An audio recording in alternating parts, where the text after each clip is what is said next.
ಅಡಿಗಲ್ಲು ಸಮಾರಂಭ ಅಂತ ಹೇಳಿದ್ರೆ ಶ್ರೀ ಮಳಿಗೆಕಲ್ಲು ಮಹದೇಶ್ವರ ಸ್ವಾಮಿ ಶ್ರೀ ಕಾರಯ್ಯ ಬಿಲ್ಲೆಯವರ ದೇವಸ್ಥಾನ ನಿರ್ಮಾಣ ಕಾರ್ಯದ ಅಡಿಗಲ್ಲು ಸಮಾರಂಭವನ್ನ ನೆರವೇರಿಸಿಕೊಟ್ಟಿದ್ದಾರೆ.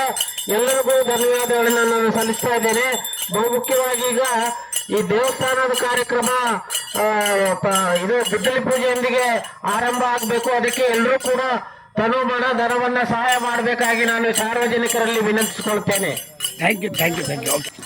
ಕಾರಯ್ಯ ಬಿಲ್ಲೆಯ ಸೇವಾಲಾಲ್ ದೇವಸ್ಥಾನದ ಅಡಿಗಲನ್ನು ಇಲ್ಲಿ ಹಾಕಿದ್ದೀವಿ. ಇದು ದೊಡ್ಡ ಮಟ್ಟದಲ್ಲಿ ವಿಶ್ವವಿಖ್ಯಾತಿ ಪಡೆಯುವಂಥ ಒಂದು ಸಾಂಸ್ಕೃತಿಕ ಮತ್ತು ಧಾರ್ಮಿಕ ಕೇಂದ್ರ ಆಗಬೇಕು, ಶೈಕ್ಷಣಿಕ ಕೇಂದ್ರ ಆಗಬೇಕು, ಸಾಂಸ್ಕೃತಿಕ ಕೇಂದ್ರ ಆಗಬೇಕು ಅನ್ನೋದು ನಮ್ಮೆಲ್ಲರ ಒತ್ತಾಸೆ ಇದೆ. ಎಲ್ಲರೂ ಒಳ್ಳೆಯದಾಗಲಿ, ಸರ್ವ ಜನ ಸುಖವಾಗಿರೋಣ. ಧನ್ಯವಾದ. ಓಕೆ.